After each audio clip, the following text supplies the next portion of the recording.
And we're past the leading. Hello and welcome to the Unprepared Podcast. This is episode 4. This is the only podcast where we don't have a script. We do have bullet points today again. And we, what's it called? And that is entirely recorded on obsolete media. Why is the cassette mechanism on this thing now giving me weird noises? This is going to be the standard from now on. It is going to be a 30-minute long episode. Now, you are probably wondering why this sounds a bit either clearer or weirder. It is because I'm not using my Sony, Sony dynamic microphone. I can't remember the serial number now because I've forgotten it. It's in my office and I'm not going to get it now, so I'm going to use a built-in microphone on my van's cassette recorder. It still sounds pretty good, but yeah. So I should mention this is being recorded on, what's the date? Recording over the previous week's episode now, so I've actually got it recording currently. So what you're seeing on that video is what I'm seeing now. It is the 26th of August 2022. It's currently 9:45 at night. This is the Friday night. I recorded the previous episode on this Monday night. This is being recorded next Friday, I think. Oh, not recorded, uploaded next Friday. If you don't know, I'm going on holiday, which we're leaving tomorrow at 3 o'clock in the morning. 4 o'clock, we're waking up at 3. So that's not going to be fun. Anyway, so what has happened in the week? Well, let's see. So I'll get to the bullet points now. I just remembered something. So I was going through some of the 8mm films that I bought. I've bought maybe 35-40 films in the past 2 months, and I haven't watched any of them. And I'm starting to getting around to watching them. And the problem is it takes a while to set up. That's why I'm only going through it now. But apparently I found out there was a president, I found out the president before Verwoerd. I can't remember when he was. He died in 1942, I know. So sometime before 1942. Of course he was part of the NP. His name was Herzog. I think it was J something B Herzog. It's Afrikaans, I don't know how you pronounce it exactly. Might notice again there's no guest. Well, my Discord account was what was it?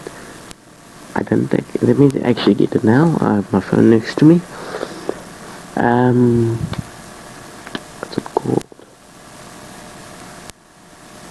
It was disabled, so it's not gone. It's just not accessible now, so I have got to wait for them to go through the things and Discord to work its magic. Anyway, so you know that I've been having a lot of trouble today, at least, with cassettes. Purely because I've had to record a bunch of podcasts onto cassette. Purely because, like I said, we're going on holiday tomorrow. So I've had to do it today. And the thing is, it's just annoying because you have to be there when the sides switch over and so on, and you can't let the auto stop kicking because then you don't know when, because the podcasts an hour long. I only have 60-minute tapes, so I have to, at the 30-minute mark, pause, let the minute or two record over, then go 10 seconds back, and then record from that point on the other side of the tape. And it's just annoying because it's just been annoying me the whole day. Anyway, let's go to the bullet points.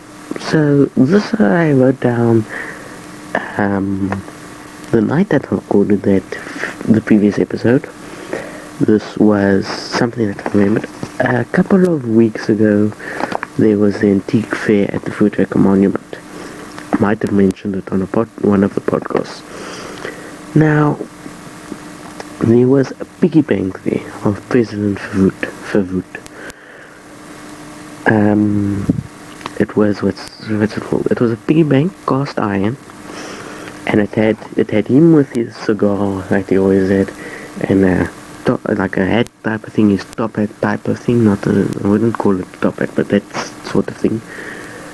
And written on it was Transvaal money box. And you put the money in the hat and it's a little novelty thing. I wanted to buy it, so I was wondering how much it was. I flip the thing over and look at the bottom. 1.5 grand. This is in rand, by the way. 1.5 grand.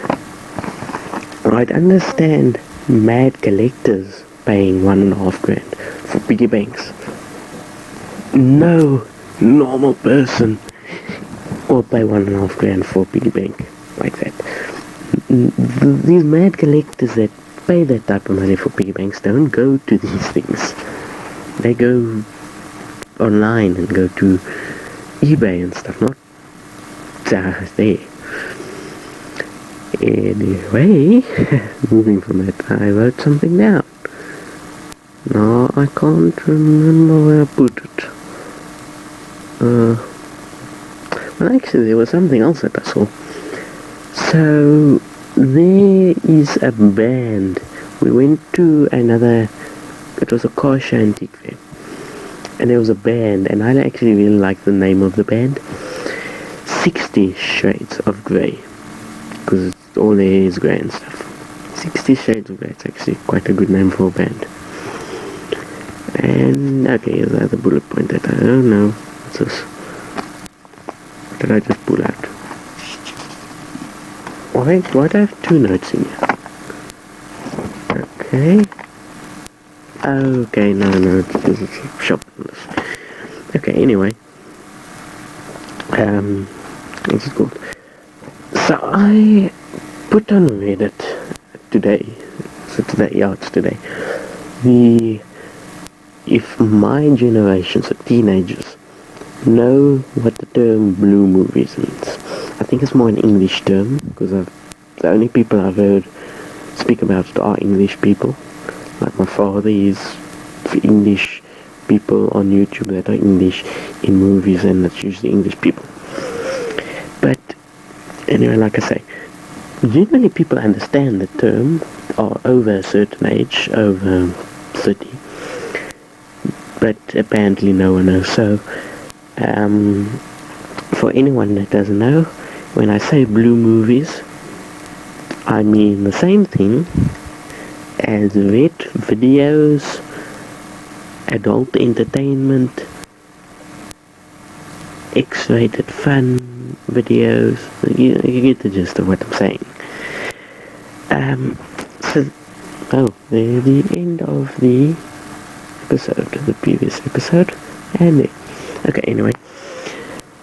So, what I want to tell you about today is the VHS blue movie incident. So, essentially, what happened was, we went to a pawn shop, not that type of pawn shop, a normal second-hand shop, and I wanted to buy a VCR there. It was a very nice thing, actually. It ended up breaking. The pinch roller broke out of the mechanism, so it wasn't any of my fault. The mechanism just died. But anyway, it was a really high quality thing for when it was working, when I had it. It was a Samsung, I can't remember the model number off the top of my head. It was a Samsung of some sort, that a weird fast forward rewind that you had to twist the play button. It was in stereo. If you know what I'm talking about, you'll know. Anyway, so we were there, and I was with my mother, and I said, can we just check if it's working? So they plugged in a TV, they plugged in the VCR, they poked open the door to check if there's a tape in, because that's how you usually just check if they, without, it's much easier to just poke your finger in and look in and press play, but yeah.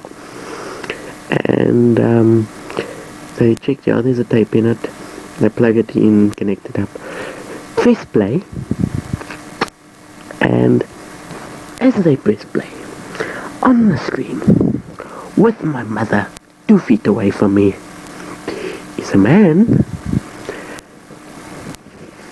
making homemade mayonnaise. If you understand my reference, he was baking baby batter. It's just the closest I'm gonna get.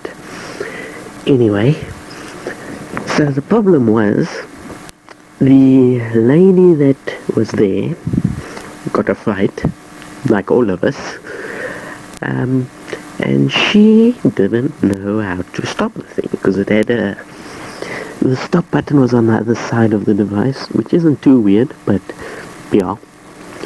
And so she's twisting the play button, trying to stop it, which is fast forwarding, and rewinding it. Yeah. And eventually I chime in and press the stop button, because I know how things work. But yeah, not fun. Definitely not fun. Especially with my mother next to me. Actually, I have another story about this. I was I was in our lounge, okay? I was sitting next to my father at a box TV setup. When I say box TV, I mean a CRT. I just call it the box TV. Set up with the VCR. And if you know, I bought a bunch of tapes. So we went to a pawn shop and there was a VCR for sale, and I didn't have a VCR. After that Samsung one died, I needed a VCR. And I bought it, it was $300, and then I bought another one for $100, but the two ones I have are actually those two. The two I have currently are those two.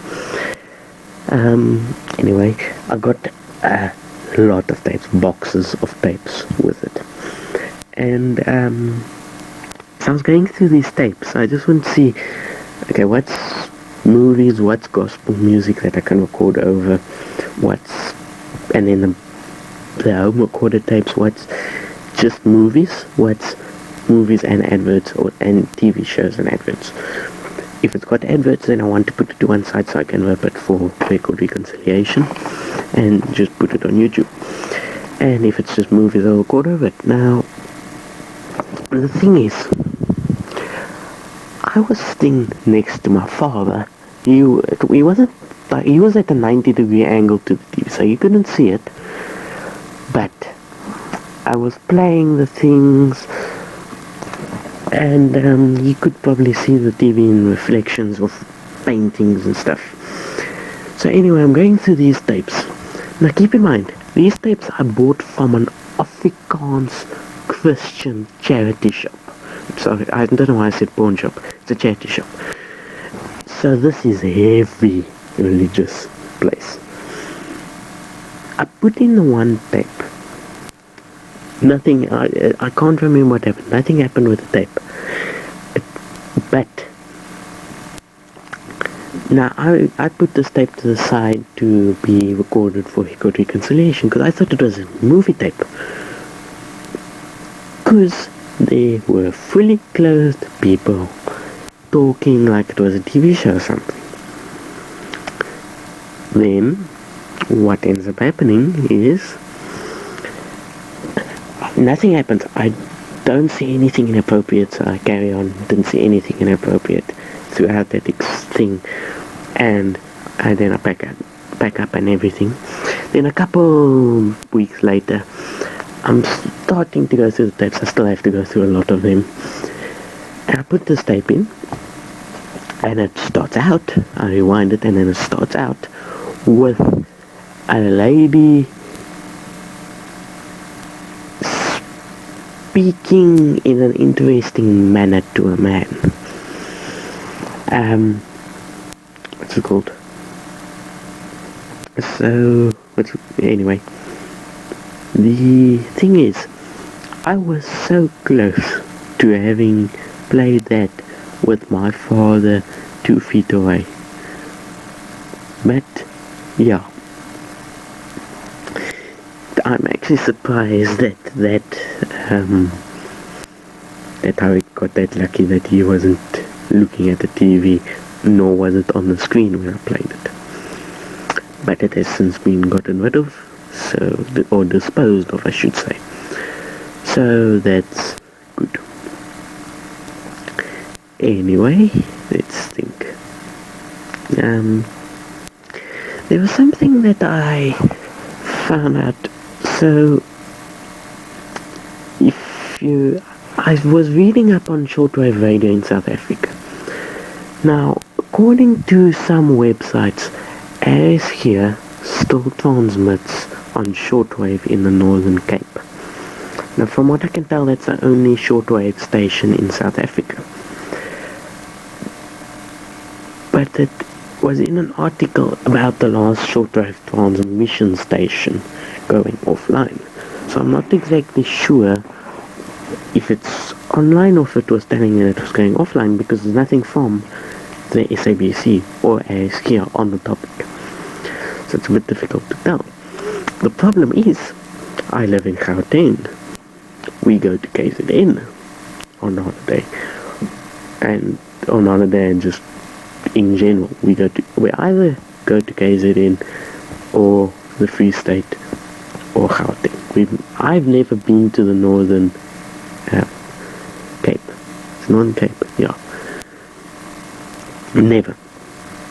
And I don't think that's likely to happen soon. So if anyone is listening to this that is from the Northern Cape, or just has heard here on shortwave in a recent time, sometime in the past year or two, please tell me. I would actually love to know if it's still online, because shortwave, it's a dying frequency. It's sad to say, but it's a dying frequency, at least for commercial radio. What else happened? So, like I said, the problem with this podcast is, until I can get guests on here, it's difficult to come up with topics to speak about.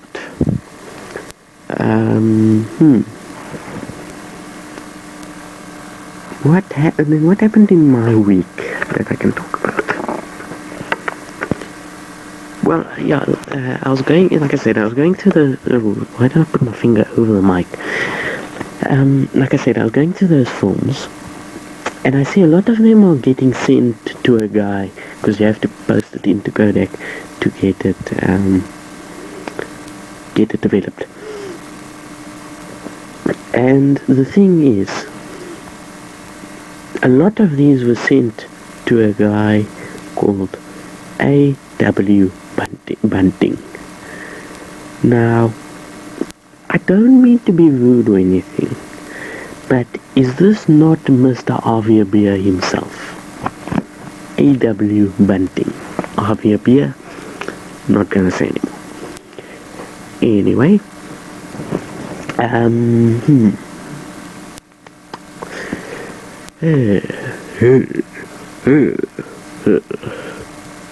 yeah, topics, we're running short. Oh yeah, I got one. So, 8-track. You all know the format, or at least you should. The thing is, it amazes me that 8-track's a dead, or not dead, an unknown format. A hell of a lot of my generation doesn't know what an 8-track is. I'd understand never using one or knowing that it's a dead technology, but not even having heard of it is just mind-boggling to me. But, well, not mind-boggling, it's just weird. It was a huge part of late 60s and early to late 70s technology. It's like saying you don't know what a reel-to-reel tape is. That also died at around about the same time as 8-track, maybe a couple years later. But people generally know what a reel-to-reel tape is. Admittedly, people don't know nowadays what a LP is. So, yeah. Anyway, so I was online, and it seems as though people generally say that 8-tracks, the home-recorded ones, sound significantly better than, what's it called, in the pre-recorded albums. And I'm not disagreeing with that point. But the thing is, I'm hearing a lot of people saying that pre-recorded albums in general sound bad. No. Pre-recorded albums actually still sound good. It's just they don't sound as good as home-recorded ones. Purely because now with our home recording, we're getting the audio from, well, when I recorded it from a CD quality rip. And that is a very good quality sounding thing. Back in the mid-70s, they only had, like, wouldn't even have the vinyl pressing. They would have, like, maybe a reel-to-reel tape that they run it off of. And the thing is, these weren't expensive 8-tracks. They cost the same as a cassette. Now, you wouldn't be getting high-quality tape stock. You wouldn't be getting high-quality masters, because you're not going to notice it. 8-track was mainly for the car. So it was at home, but if you had home and you had a recording, you were gonna make your own recordings, not what's it called? Playback, pre-recorded tapes. You might, but it's less likely. Another thing that people should keep in mind is that home recordings during the 70s actually sound worse than today's home recordings. Probably wondering, what am I talking about? Purely because, think of it like this. What could you record your 8-track off of during the mid-70s?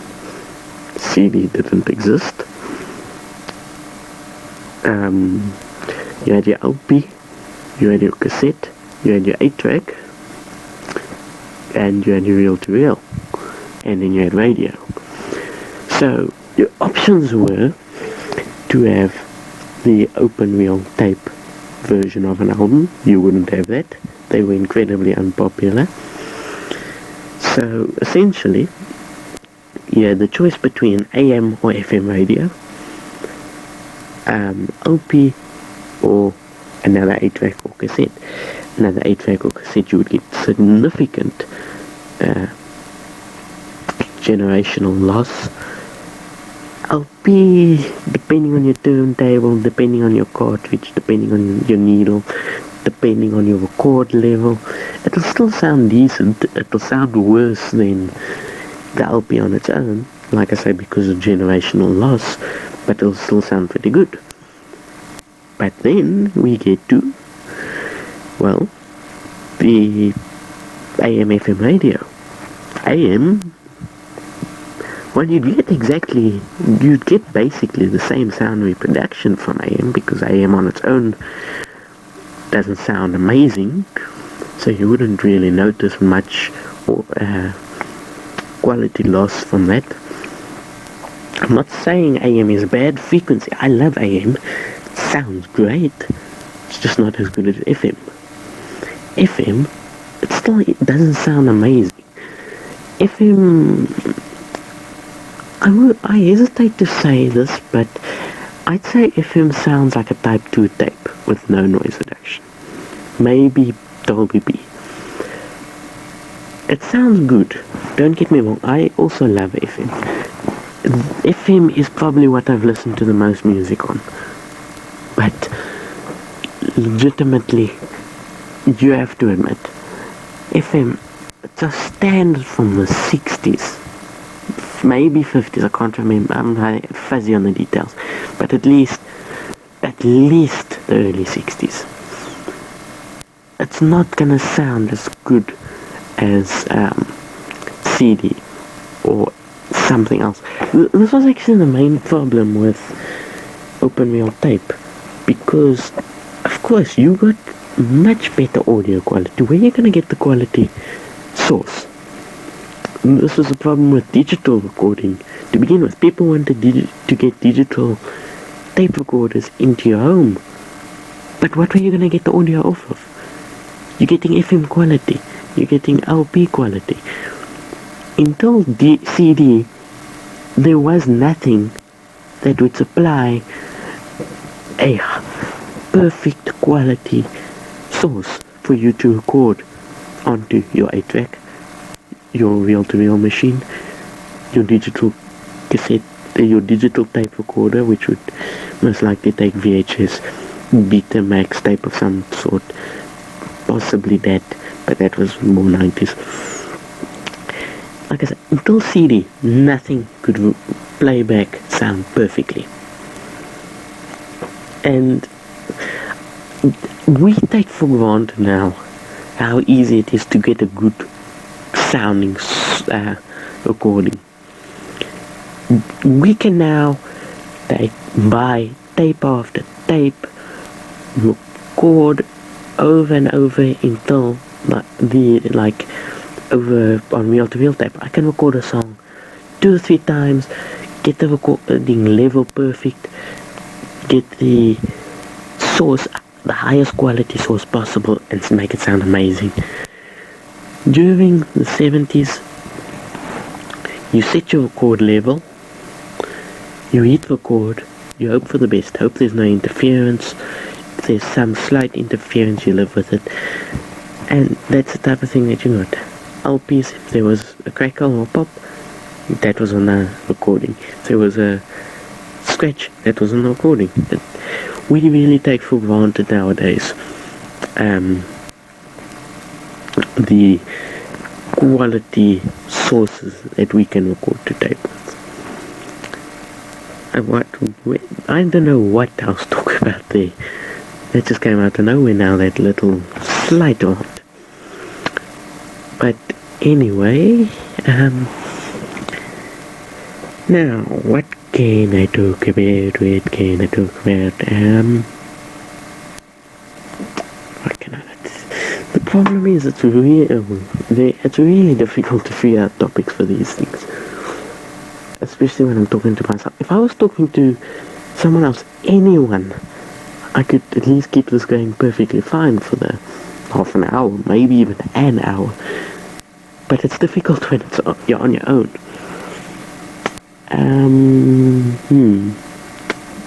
What are we going to talk about?